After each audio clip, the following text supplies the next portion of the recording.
Hello, everyone, and welcome to the We Win podcast, powered by Accelerate Her Africa in partnership with the Human Pattern Institute. It's such a pleasure having you here with us today. I'm your host, Lolita Ejiofor.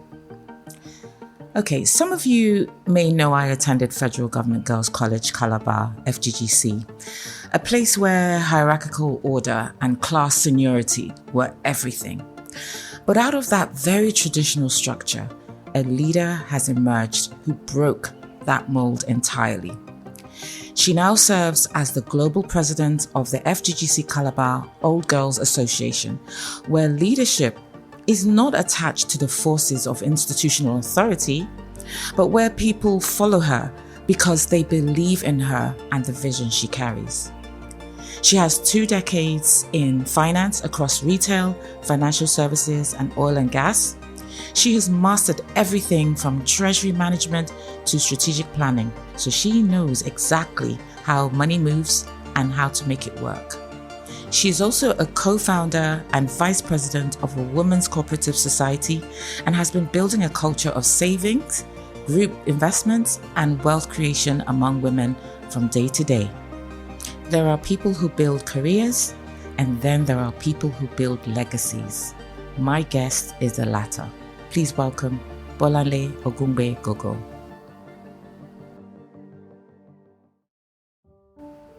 Bolanle, welcome to the We Win podcast. I'm so excited to have you here with us today. Thank you so much for having me. Really glad to be here as well. Awesome.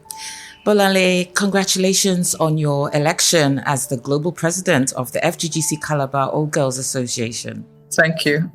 You have a demanding day job as the financial controller of IBILE Oil and Gas. Why, at this specific stage in your life, did you feel the pull to take on this massive responsibility? What does sisterhood mean to you now that made you say yes? Okay, great question.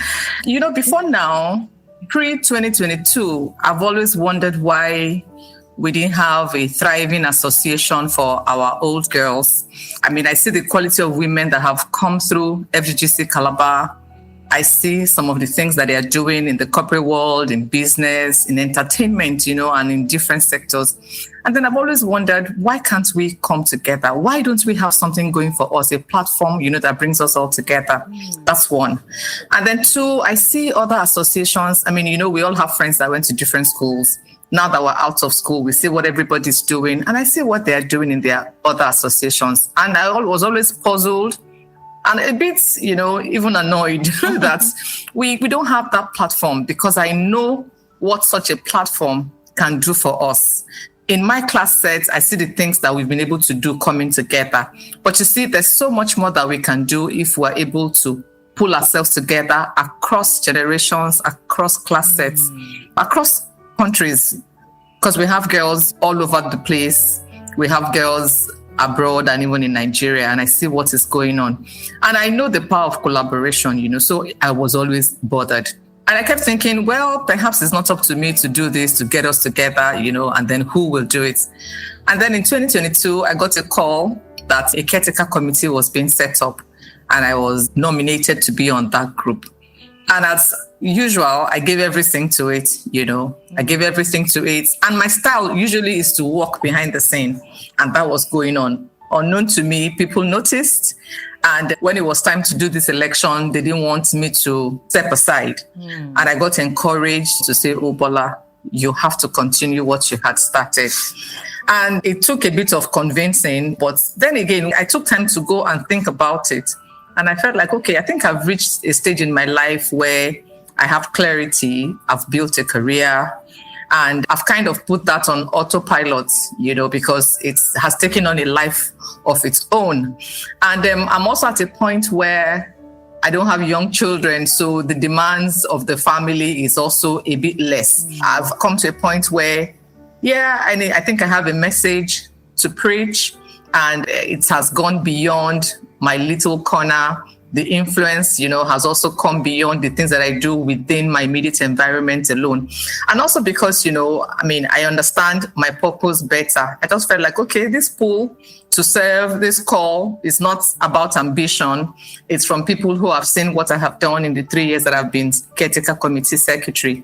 And then because it also aligns with the vision that I have, I jokingly say to people that I'm called to women, and I know what I've benefited from my little collaborations with my sisters. And I just felt like, okay, this is the time to give back on a bigger scale. And so why not? So that's why I have stepped up, to do this. And then for what sisterhood means to me right now, sisterhood means responsibility. It's not just friendship or nostalgia, like going back and thinking of what we enjoyed or the memories we have from Calabar.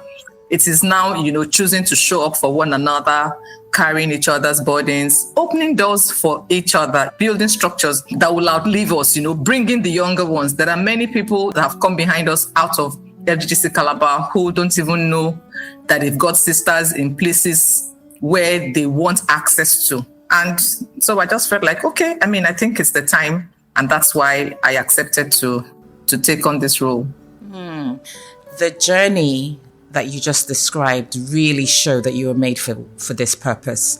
And the fact that you knew there was something you wanted to do, that you recognized there are people who could add value to the association, they're doing so well in their lives, and you still had that stirring. And that phone call was your call to become a steward of this sisterhood, which you are now leading. And that's why it's easier for us as members of the association to follow your steps. What I also love about what you said was that you are now in that point in your life where you have less distractions and you're ready to give this your all, even though at some point you were hiding your light under a bushel trying to stay behind the scenes. And here you are today. So well done. Thank you. You attended F.G.G.C Calabar from 1986 to 1992. Those boarding years in Nigeria are a unique crucible.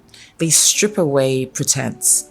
How do those bonds we formed as teenagers translate into the support systems we need now as executive women? Okay, at the time we went to F.G.G.C Calabar, we were young girls of, say, 10, 11, 12-year-olds, most of us getting into school. And we lived together. It was not a case of going home and then coming to school. And even if anybody was going to pretend, there's so much pretense that you can carry on or for so long. There's no way, anyone will be able to keep up a show or pretend for as long as we were in school for. We lived together, we ate together, we slept together. Our vulnerabilities all came out, even if you didn't want it to come out. There were different events that happened back then in school that will bring out, the true persons that we were. And so, we were stripped down really to our truest selves.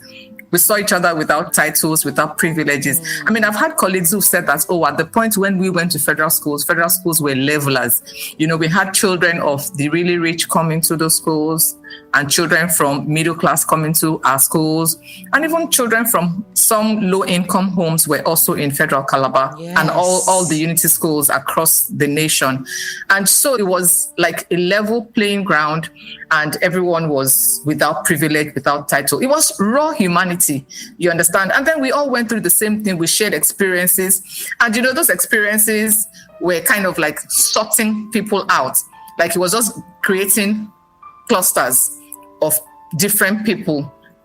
And so it was easy for you to find people who were of like minds, people who thought like you, people who had shared values like you. And then somehow we began to bond in our different groups. And those bonds have outlived every other bond that personally I have created even in the other environments where I have found myself. I went to university with people, and I'm barely in touch with up to 2 people out of, the people I went to university with. My strongest and truest connections came from Calabar. And over time, those connections have been connections that I've fallen back to in times when I needed doors to open, in times when I needed support. Would you believe if I say to you that at some point in my life, when I had to take my ICANN classes, all the ICANN schools that had value, that were very good, were far from my home. And I fell back on my F.G.G.C Calabar connection. Wow. I lived in a friend's house, in Nkiru's house, and I lived with her mom, interestingly. And this was from like 1997 to 2000 when I qualified. And so these are the connections that I've had to fall back on over the years, because they were the purest form of connections that we built at the time. So now as executive women, those bonds have translated into safe spaces where you don't have to explain yourself. You just come with your vulnerability and you're not viewed as being a weak person, because these women have seen you at different points in your life. They have seen you display strengths. They have seen you at your weak moments. They have supported you. And you in turn have done the same for them, So that support is instinctive. It just comes when you need it. You can always count on it. So we may be different things now, CEOs, finance leaders, entrepreneurs. But you see, at our core, we are still those very little girls, who have learned to come through things and to survive and to collaborate together. And honestly, today, we're still there for each other. I totally agree with you. And you mentioned that those bonds we formed when we were in secondary school are the purest forms of relationships. And that's what have carried us to today. And you're 100% correct. One of my best friends is actually my son's godmother from secondary school. And your example of staying with a friend's mother during your ICANN years is a typical example of that support system. Exactly, yeah. There is often a stereotype that women's groups can be fraught with rivalry. But your work seems to prove the opposite. From your view, what is the biggest misconception men or society have about the way women collaborate and support each other in these networks? So I think that the biggest misconception is that women compete more than they collaborate, or that women bicker and fight in their clusters or in groups where they find themselves, or that women are not sincerely supporting each other. In fact, sometimes, when I read some of these comments online, I'm slightly offended when I see those comments, because people say things like, oh, women supporting women, and they put them in quotes to say that, that's sarcasm, or, that's not the true situation. But I've had experiences that are completely contrary to those misconceptions. I think what they misunderstand is the passion that we bring to things that we do. Because in reality, for me, women are very intentional, especially when our purposes are aligned. I think women are powerful collaborators. I've not seen that. In my cooperative, for example, we have women from across the world in different careers, on different platforms, and from different countries. We have people who are living in like 6 to 7 countries. And we've recorded successes over the last 5 years since we started.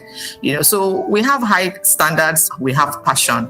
And I think we challenge each other. I've never been in a space where I've seen women pull down other women. That has not been my experience, or the experiences of those I've been close to. I'm not saying that doesn't happen, but you see, it also happens amongst the men.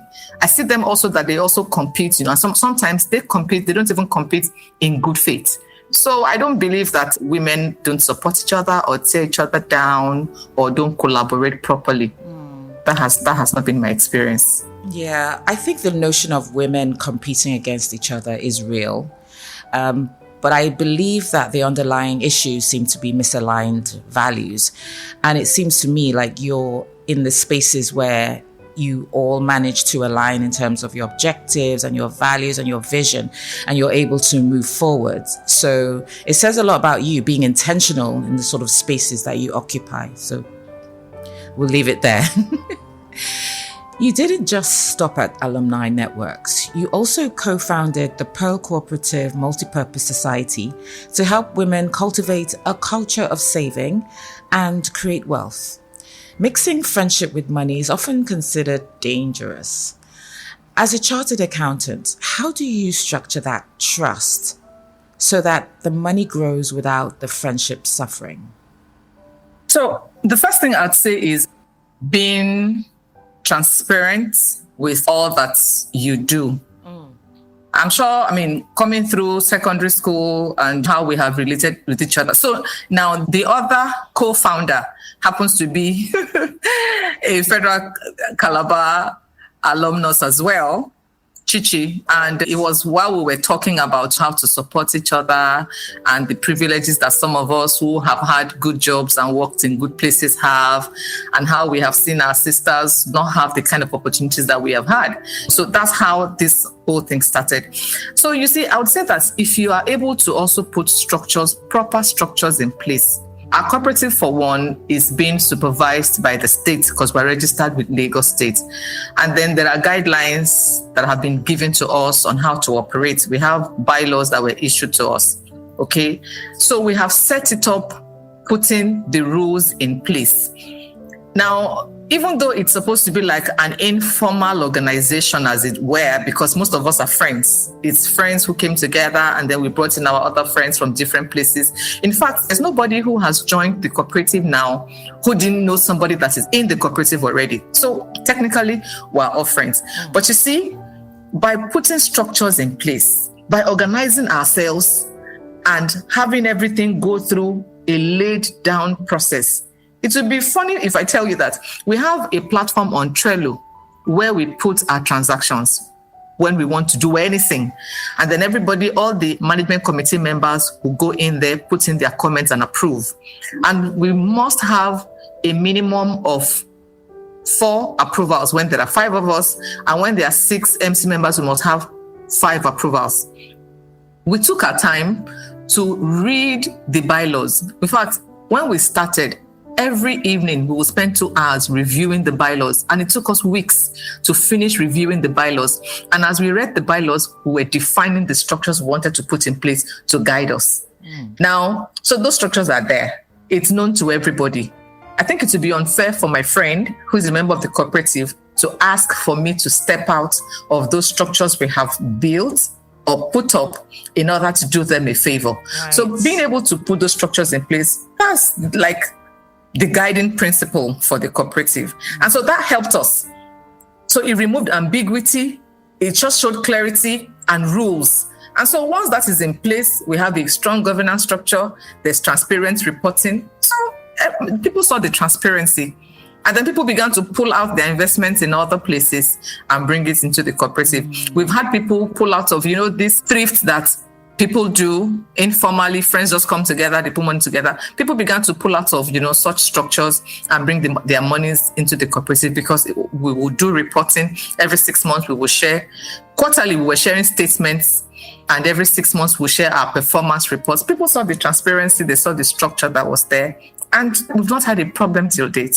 Yeah. So I would say that if we define the structure, put a proper governance system in place, I think friendship will thrive when your expectations are explicit. You've said how you want to run and you go ahead and you run like that. I don't see how there will be a problem. We haven't had any, actually.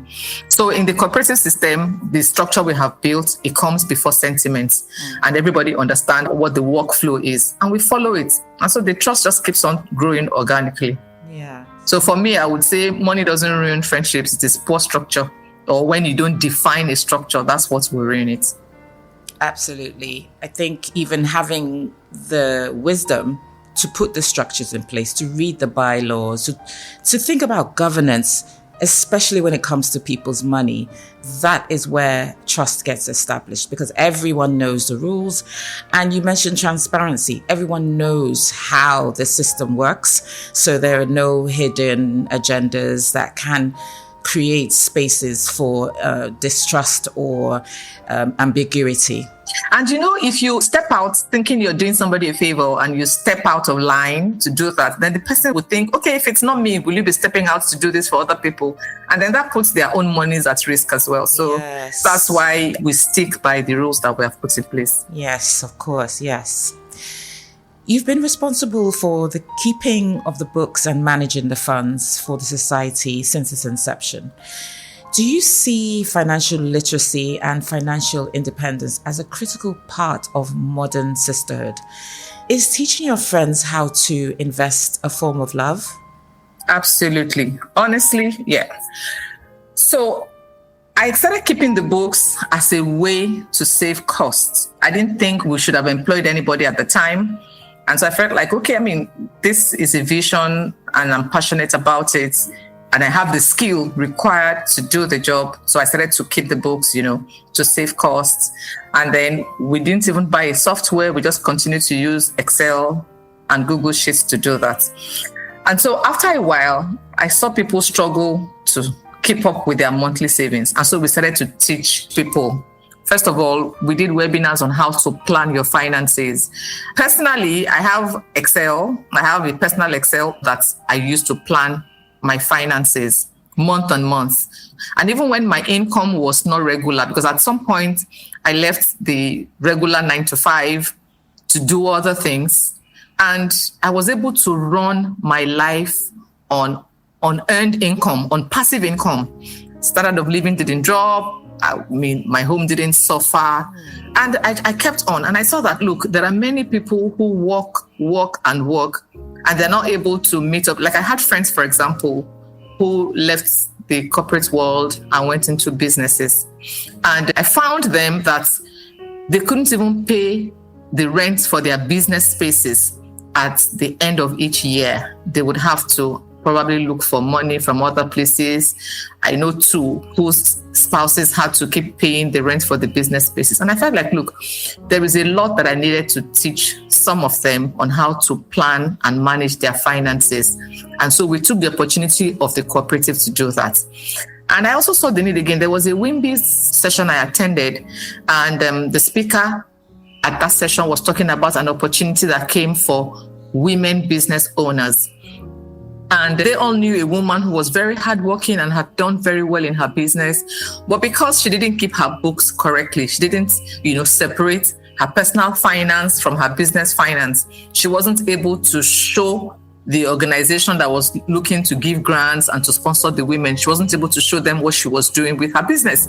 She lost out. So we had to use the opportunity of the cooperative to teach our sisters how to plan their finances so that, first of all, they don't have to continue to work and slave, so that what they put aside can also work for them. They can grow their income, they can protect their wealth. So I think, being able to teach a person how to fish, or how I was able to augment my earned income, is the purest form of love. Yeah. And we started holding monthly webinars at the beginning. We would share tools, some software, some apps, and some just Excel spreadsheets to help our women, to plan. And that's how many of us began to grow our wealth. In fact, we sent statements out to members one time, and one of my friends called me that when she saw her statement, she was in tears, that she had no clue that she could do that she could actually put money aside and leave it to grow, because we put conditions around, not just, withdrawing the funds anytime you like. So it forces people to put it aside and then grow it. So I don't think there's greater love. Well, maybe apart from the love of Jesus. I don't see a greater love than teaching people, giving people options. I've seen people stay in situations they don't belong in because they didn't have options. And teaching financial independence, gives options. I've seen women stay in abusive situations, not just domestic violence, really. Some workplaces are toxic and abusive. But because women didn't have options, they couldn't come out of those situations. So teaching financial independence, empowering people financially, no, there's no greater love, honestly. I agree with you. I love that you're building an empowering structure which helps women gain freedom, financial knowledge and freedom to make decisions, and even gaining the skill of passive income while you work or while you're not working is another way to balance out your lifestyle. In your corporate life, you deal with revenue recognition and multi-currency reporting. In a cooperative, you are dealing with people's personal savings and dreams. How does the pressure of stewardship differ when you are managing the money of a sister versus managing the money of a corporation? Okay, so I'll tell you where it differs and, where it aligns. It's the same if I look at it from what I'm responsible for. I'm responsible to maintain my integrity as a person and as an accountant. So that doesn't change, whether it's in my job as financial controller for IBILE, or in my role as the bookkeeper or the head of the investment committee for my cooperative. So it aligns there. But then where the differences are is, like you have said in your question, for the cooperative, it's emotional, because I've seen people's lives change just because they are able to save up and achieve a dream. I'll tell you, the first loan that we gave out in the cooperative was to a member who was building a house for rental income. And so she had built this house, and she had come to the stage of putting the tiles in, and she ran out of funds. So she came to us to say, look, this is what I'm doing, and I need money for this. And we encouraged her, and we gave out that loan. So we gave out the loan, she bought the tiles, and she put the tiles in, and she finished the house. When she did she took a video of the building and she sent to us. It was very emotional for us, because this was the first thing she was doing for herself outside her job as a lawyer, because she's a legal practitioner, and all she's ever done is, the usual 9-to-5 work, So yes, there's emotion when it comes to doing the work for the cooperative. In corporate finance, you're managing an organization's funds.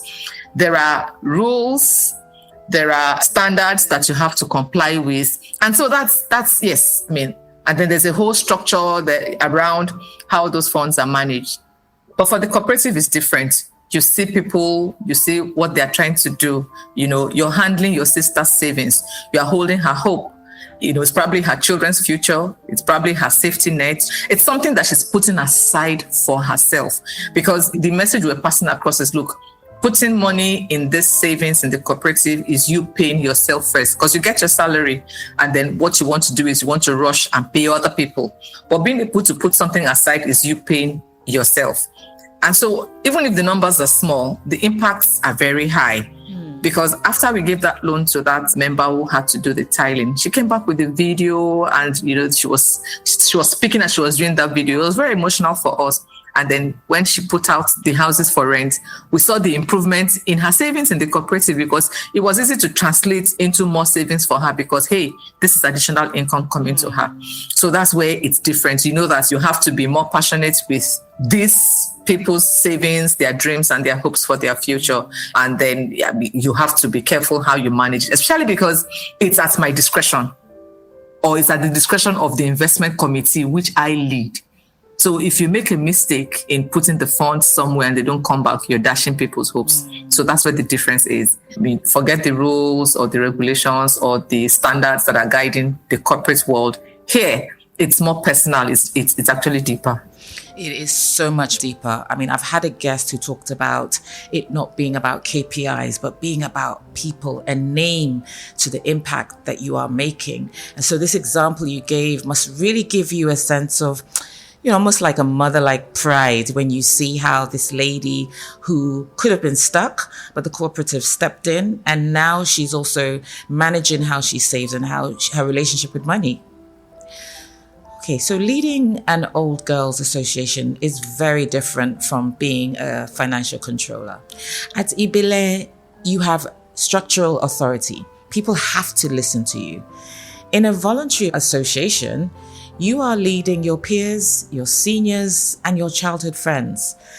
How have you had to adjust your leadership style to influence people over whom you have no direct power? So for the association, what I've come to realize is people have seen the intention. At the beginning, when we started as a caretaker committee, the passion that we brought in to be able to, we felt like, look, it is now or now. I don't want to say now or never. It's high time. Our school is 50 years old and we don't have a thriving OGA, so we were deeply passionate about it. And so even people who had misgivings about our intentions, by the time they started to see results, how they said you can't argue with results. By the time they started to see results and they saw that, look, these people have nothing to gain, because honestly, we had to spend our own resources to reorganize the association. Yes, some people had registered the association, but they were not filing returns with CAC. And that cost money to do. So when we came on board, we had to pay the backlog of 13 years filing returns with CAC. So they saw that our intentions were pure, and then they saw results. And you don't need everybody before you start. So contrary to the workplace where, the title comes with the power. When you're giving people their tasks or their objectives at the beginning of the year, they know that their bonuses are tied to it. When you don't perform, you may lose your job. Or if you don't lose your job, you get queries that are put in your file. It will affect the reference that you're going to get when you're going into another job. So they are compelled. So, then I feel empowered to be able to lead the team because there is authority backing the title and the responsibilities I've been given. But in this space now, it is not the same thing, And then the seniors, in fact, the biggest support that I had when I eventually agreed to run for president came from the seniors. And these are seniors who I didn't even meet in school. I'm talking about seniors from 78 sets, 79, 80, 81, 82. Honestly, people I didn't meet when I was in Federal Calabar. So they didn't know me at the time. But in my work in the caretaker committee, they came to know me, and they saw that, honestly, I'm a servant leader at heart, even if I have to say so myself. Yes. So I was able to serve them. The things that they couldn't do, I would volunteer to do it. You know how we're in a group and there's work to be done? I looked beyond my role. I was secretary for the caretaker committee, but I did way beyond the secretarial work. Other people who also were nominated, a lot of people didn't show up. There were people named who never showed up in the group. And then the work had to be done. I was so focused on delivering on the work that I just took on other things. I also started working as the financial secretary since I'm an accountant by training. I'm secretary, yes. We had a FinSec who never showed up. I took on the job. Anybody needs help, I would do it. So they saw the passion. And so when they saw the way I was serving, it wasn't for me to say, maybe senior Marianne, give me this quickly. They would say, how do you want me to do it? They would type it up. They would send it to me. It was easy for them to follow the results that they had seen. This girl is passionate. She wants to work. She's helping us. She's putting things together. So it was very easy. And that's why when it came to now we're about to elect an EXCO, the love was quite overwhelming. So for the association, yes, there's no formal authority, but it's by leading in love that I was able to win people's hearts. And then, my president, what do you want me to do? People are asking me, various ways that they can support and how they can help.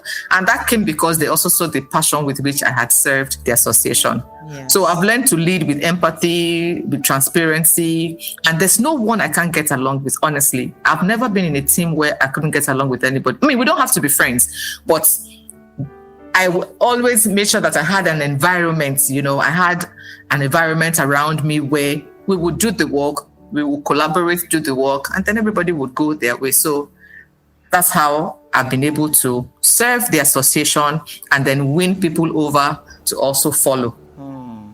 I think what you're winning is hearts and minds through your servant leadership. It's clear that you're dedicated and you're bringing your skills to the fore to help the association meet so many requirements. So I guess the question is, why wouldn't you receive support? Why wouldn't your seniors and peers stand behind you? Because you offer love in your leadership style and guidance for the goals of the association. Okay, you have a master's degree in entrepreneurship. How are you applying that entrepreneurial mindset to the association? Do you see the alumni network as a startup that needs to be disrupted or revitalized? There's nothing to disrupt right now because we're really just building. So this stage that we're in, this is basically infancy stage. So what we're doing now is trying to put structures in place. What I got out of that master's degree in entrepreneurship is to look for how to deliver value. One of the things that my entrepreneurship lecturer would always say is people will pay for value. And so your job as an entrepreneur is to find ways to deliver value to people. So that's the same mindset that I have practically put in everything, that I'm doing now. You look at the areas of needs of the people around you or of your association. And if you focus on delivering value to people, they will pay for it. And that's why even for the association now, we're building. So it's a startup, but it doesn't need disruption right now. We're trying to set the stage. We're trying to build a legacy institution that even will carry the young ones along. What we've seen of the association right now is people really thriving in their class groups, people that they are familiar with. So we're trying to build bridges across the classes. We're trying to draw people out of their comfort zone to say, look, don't stay in your class, let's come out. There's a lot more to be gained by joining the bigger house, by joining us, by collaborating with us. So that's what we're doing now. So we're setting the stage, we are building, we're laying the foundation. So when that is done, then we can begin to build, structures on the foundation. But we need to really solidify the foundation that we're building now. So for the association, what we're trying to do is not just a social network, which is why this Lagos chapter cooperative, started now. Because there's no point gathering together to remember your days in school, to laugh and play and dance. And then as you're leaving the venue where this reunion has happened, you're going back to the issues that you have, So we're trying to build it beyond the social network. We want to deliver value, not just socially, but also economically and even for career mentorship. There are older girls or older women, amongst us who have done great things in their career. And then we have younger ones in the same career path. In fact, one of the first things that I wanted us to do when we started the Lagos chapter was to create career clusters and have the older women mentor the younger women. This is even scriptural. The older women are required to mentor the younger women. If somebody tells you their story and they're not ashamed to share their pitfalls or to share the tricks or the things they were able to do to help them to pivot, it will be easy for you to see when you see a practical example for you as a young girl. You don't have to walk that path or make those same mistakes. You know what to avoid. So that's what we're trying to do with the association now, to collaborate even economically and to empower people. One of the things too that we're doing now is we're trying to create a fund. Okay, we don't want to have to go to people all the time to say, oh, we want to do a project in school, we're raising money and all that. We don't want to always have to come back to ask for money. So we're trying to build an endowment fund.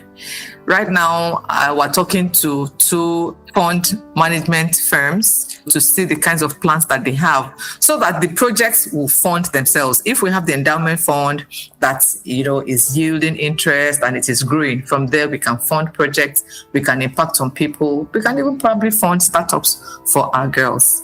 So that is the entrepreneurial mindset that I'm bringing to the association right now. Yes, the entrepreneurial mindset is definitely very clear to me, because what I'm seeing is you're not just building associations for the sake of having social networking events, but you're also talking about empowerment. The scripture that came to my mind was, as iron sharpens iron, so one sharpens another. And that's in line with what you said about mentorship. You have the seniors mentoring some of the juniors. So it's an enriching association. And I think you're very clear on that vision, which will attract a lot of people. And you mentioned value, providing that value. So if I am joining this association, I know there's something I'm going to achieve from it. And that value is very clear. Empowerment. Okay, we often talk about work-life balance, but for you, it seems to be work-life service integration. You have a job, your family, the cooperative, and now the presidency. What is your personal strategy for preventing burnout while holding space for so many other women? So what I've learned to do is to ask for help. I'm not ashamed to ask for help when I need help. And I've also learned how to pay for help as well. In fact, right now, 2 weeks ago, I just employed a young accounting graduate. She's just finished her BSc in accounting. She has written 2 stages of the accounting technician schemes exams. She's waiting to go for youth service. So I employed her just to support me, because beyond the cooperative and even the alumni association, there are other small groups where responsibilities are being put on me. You know how they say the reward for hard work is more work. This, my estate where I live, for example, I've held the purse since 2019. Even when I wanted to drop it, they wouldn't let me, So what this young girl is doing for me is she's handling the bookkeeping for all these other groups that I belong to. So I've learned to pay for help. For example, I used to drive myself to work before, but it got to a point where I realized, look, Bola, your time is too valuable for me to spend it driving. Yes. I just felt like, look, I'm too valuable to spend my time driving and getting angry at, how Lagos drivers are driving and getting worked up before I even start my day. So I got a driver. I've had somebody drive me now for, I think, more than 12 years. I've had a driver for more than 12 years now. And even when I had to leave the country, I kept paying them their salary just so that they are there for me when I return. And so that, they are also available to support my mom. So I've learned to delegate. I had a lot of trust issues before. I didn't think the people would do it as good as I would do it. But I learned to teach them. For example, this young girl that I started working with me for like 2 weeks now, I first taught her, I explained the vision and why I brought her on board. So I first had to teach her, I have taught her, and she was open enough to ask questions. And so she's working for me now. So right now, for 2025 accounting year for the cooperative, we're going to submit our accounts earlier than we submitted it for 2024. Because now, and I decided to pay her from my personal funds. But I talked about it in the cooperative. The cooperative said, no, we're going to pay her. I mentioned this to my association here. They're like, oh no, we'll contribute to her salary, because they see that I had to do that. I had to go out of my way to do that, to be able to support these groups. And now they're willing to pay. So I've learned to delegate. I've learned to pay for help. Then I carry people along. Where I'm struggling, I'm not ashamed to speak out, because I know that I excel in a lot of areas. So if I'm struggling in one area, it doesn't undermine my person or my abilities. So that's how I avoid burnout right now. So I delegate, I pay for help, I ask for support. Ask for support. A lot of women are perfectionists and they want to do everything themselves, and then they suffer for it. But in your case, you understand how to communicate to people that you need help, and you get that help and you're able to sustain the work that you do. So well done, Bolanle. Okay, so if we should go back to the young girl who entered the gates of F.G.G.C. Calabar in 1986, knowing the heights she would reach in finance and the leader she would become, what is the one thing you would tell her about the value of the girls standing next to her? So, if I could go back to 1986 when I went into Federal Calabar, I would tell myself, that the girls that are standing next to me are not competition, that they are future allies. They are like your Aaron and your Hor. I would say to that girl, be open-minded. Don't come to Federal Calabar, for example, with misconceptions, with biases that we have grown up with. You know how we can be very tribalistic in Nigeria, and how, all tribes do it. They'll say, oh, this person is from this place, don't associate, don't trust them, don't work with them. But you see, I had my biases before I got into Federal Calabar, but thankfully I was stripped of those biases. And that's what I would say to that young girl at the time, to say, look, the girl standing next to you is your sister. Don't look at her with a preconceived bias. Don't think she's competition. Be open. Yes, guard your values, so sieve through the entire pack and find the ones that have similar values, and then cherish those relationships. Build them, grow with them, because one day you realize that is the greatest strength that you have, because a tree does not make a forest. There's no way you will not need your sister. And so don't hold back. Don't shut yourself out. Shutting yourself out is robbing yourself, Have an open mind, build a strong sisterhood that you will benefit from in future. And that's what I've enjoyed. There has been collective power from all these women who have walked the journey of life with me. So, and that's what I told my children too when they were going to secondary school. I said, look, this would be the time in your life where you will build your most valued connections. And that's what it has been for me as well. Yes, and what you've demonstrated is growing from the traditional values of difference being a threat and coming to understand that those differences are our strengths and that diversity brings more value and unity and rooms for collaboration. Bolanle, I would like to say thank you so much for sharing your story. I am in awe of your leadership, and I'm so glad to be associated and a member of the F.G.G.C. Calabar Old Girls Association. Thank you so much. Thank you so much for having me. I'm glad that I didn't waste your time. Thank you.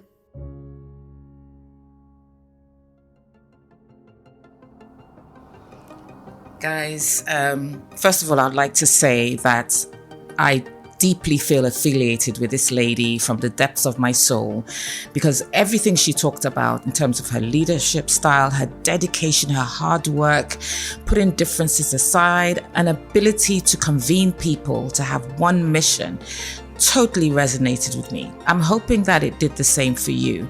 Our differences are there for reasons, because they become our strengths. And when we share the same values, it doesn't matter what tribe we come from, how old we are, what levels of seniorities we are in our jobs. As far as we have one goal, we can all work together and build a better world. I would like to say thanks again for your time and for listening in. I'm looking forward to our next hangout at the next episode of the We Win podcast. Goodbye.